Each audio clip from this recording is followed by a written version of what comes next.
Salut la Navy, c'est Kennedy pour une nouvelle vidéo, je suis super contente de vous retrouver, j'espère que vous allez tous bien. Aujourd'hui je vous retrouve pour une vidéo un petit peu spéciale, j'avais envie de me poser et de discuter un petit peu avec vous.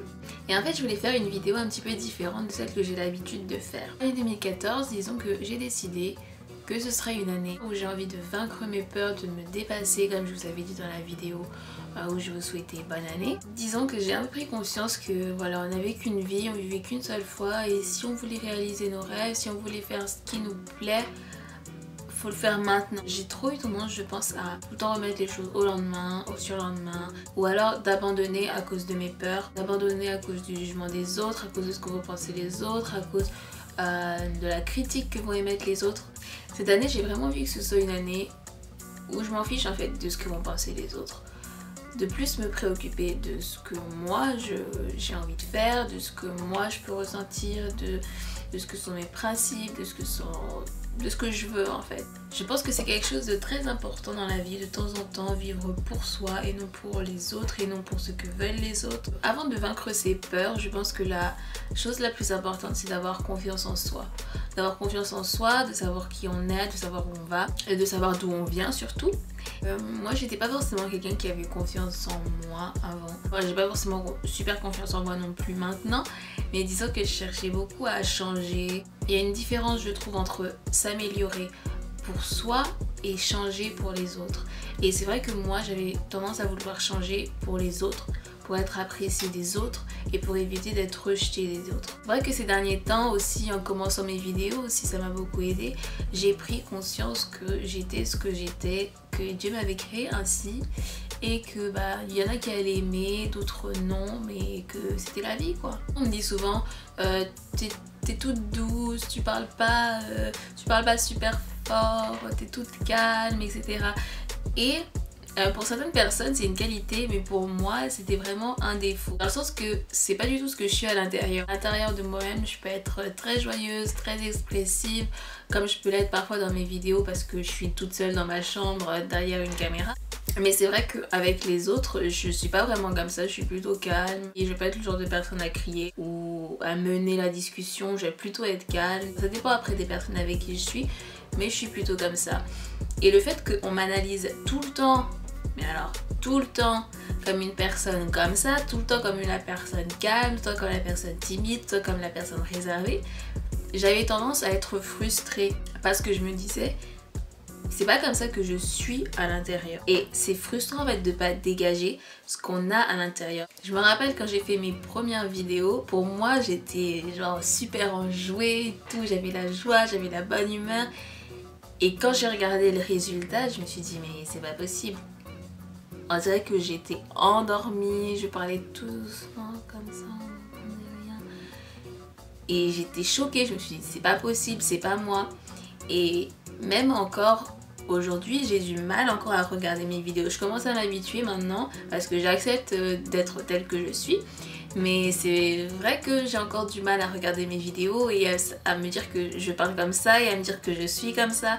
Alors que c'est pas du tout ce que j'ai l'impression de dégager auprès des gens. C'est pas du tout ce que je peux être parfois à l'intérieur. Et c'est vrai que ça peut être frustrant de pas savoir exprimer ce qu'on est à l'intérieur. Voilà, je me suis dit, Diane, t'es comme ça, t'as été créée comme ça, accepte-toi comme ça. Et puis voilà, il y a des gens qui sont beaucoup plus expressifs, il y a des gens qui sont beaucoup plus extravertis, d'autres beaucoup plus introvertis que moi. Donc, moi j'essaye juste de m'accepter telle que je suis. Je parle comme je parle. Désolée si j'ai pas assez d'intonation, si j'ai pas assez de punch ou j'en ai, mais désolée si ça ressort pas du tout quand je parle. J'essaie de m'améliorer, j'essaie de faire des efforts sans pour autant changer la personne que je suis. J'ai souvent eu peur de ce rejet. Aujourd'hui j'ai plus peur en fait du rejet des autres. Si on me rejette pour ce que je suis, c'est eux au final qui perdent et puis moi je n'ai absolument rien à perdre de personnes comme ça. Donc ça c'est le premier point, je pense, il faut s'accepter tel que l'on est, prendre conscience qu'on a des défauts, qu'on a des qualités, que si on veut changer des choses, qu'on n'hésite pas, qu'on peut s'améliorer, qu'on peut changer, que ce soit physiquement, que ce soit mentalement. Mais avant tout le faire pour soi, pour son bien-être personnel et pas, surtout pas pour les autres, surtout pas contre ce qu'on pense et contre nos principes. Ensuite 2014, comme je vous l'ai dit, j'ai vraiment envie que ce soit une année où je vais me dépasser. J'ai envie en fait cette année d'aller au devant de choses que je n'aurais pas osé faire. Des choses qui qui m'auraient angoissée ou de choses qui m'auraient pas tétanisée, parce que c'est quand même fort comme mot, mais qui m'auraient quand même angoissée. On est dans une époque où on est beaucoup confronté au regard des autres, à ce que vont penser les autres, même nos parents ou notre famille. J'ai toujours aimé ce qui était du domaine artistique, c'est-à-dire dessiner, peindre, le maquillage, tout ça, tout ce qui est artistique en fait, tout ce qui est création, tout ce qui est inspiration, j'aime beaucoup ça. Quand je le faisais comme ça, par passion, pour moi-même ou pour les autres, ça ne me dérange pas. À partir du moment où je sais que il y a quelqu'un qui va me juger, quelqu'un qui va me noter, quelqu'un qui va regarder mon travail et qui va l'analyser, ça me bloque, ça me frustre et j'arrive pas à créer en fait comme je le voudrais. J'ai abandonné beaucoup à cause du jugement des autres sur mon travail, j'ai abandonné à cause de ce que pouvaient penser mes parents sur ce que je faisais. Je pense que tout le monde a une voie différente. Dieu a choisi une voie différente pour tout le monde. Et il n'y a pas un chemin qui mène vers la réussite. Moi, c'est comme ça que je vois les choses. J'ai envie de dépasser ce blocage que j'ai vis-à-vis du jugement des autres et j'ai envie de m'amuser. Pour moi, c'est vraiment la phrase de 2014, je pense, c'est « on n'a qu'une vie, on ne vit qu'une fois ». Fais les choses sérieusement, mais en prenant du plaisir à les faire. Aujourd'hui, moi, je n'ai plus envie de m'arrêter à ça. J'ai juste envie de foncer, de dire voilà, c'est ma passion, c'est ce que j'ai envie de faire, donc je le fais. Ça marchera peut-être, ça marchera peut-être pas. Mais au moins je l'ai fait, au moins j'ai essayé, au moins j'ai vu. La technique que j'utilise pour vaincre cette angoisse, c'est vraiment de tout noter sur papier. Tous vos plans, tous vos projets. N'hésitez surtout pas à les noter sur papier et à les détailler, c'est ça le plus important. Et c'est ça moi qui m'apaise vraiment. Par exemple là, il faut que je fasse mon kit maquillage. Que quand je voyais tout ce que j'avais acheté, je me disais mais comment je vais faire, comment je vais m'en sortir pour arriver à tout réunir, ça me paraissait impossible. Donc je me suis aidée du livre Bobbi Brown. Le son de maquillage, il est vraiment très bien. À la fin, en fait, elle parle de devenir make-up artiste et elle parle du kit maquillage, etc. Donc je me suis aidée de tout ce qu'elle disait dans ce livre pour monter mon kit maquillage.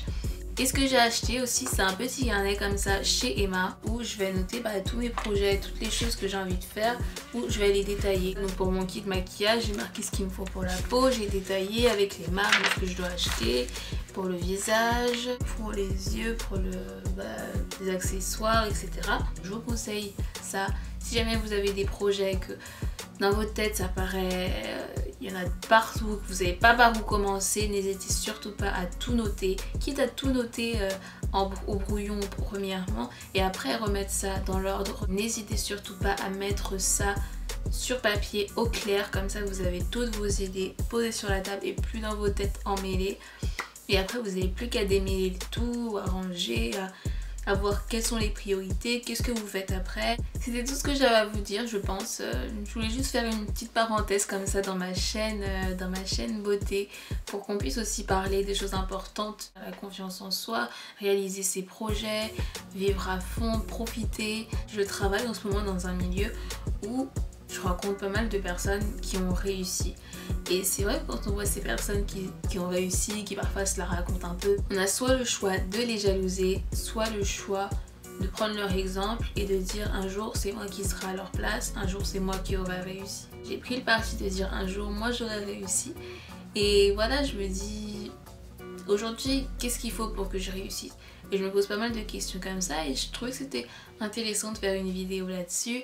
Tout d'abord avoir confiance en soi, ensuite réaliser ses rêves, pour réaliser ses projets, comment il faut. Tout ce qui vous rentre dans la tête, notez-le, plein de petits conseils comme ça.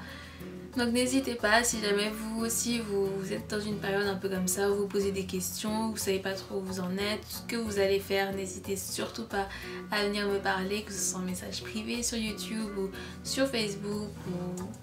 je sais même pas où est-ce qu'on peut envoyer des messages privés, au Twitter peut-être. Donc c'est tout pour moi, j'espère que vous avez aimé la vidéo, n'hésitez pas à partager, à commenter, à liker, à faire tout ce que vous voulez. On se retrouve très vite dans une prochaine vidéo, en attendant prenez bien soin de vous et n'oubliez pas surtout que vous êtes ce que vous êtes et c'est déjà bien suffisant. Je vous fais des gros bisous, bye bye.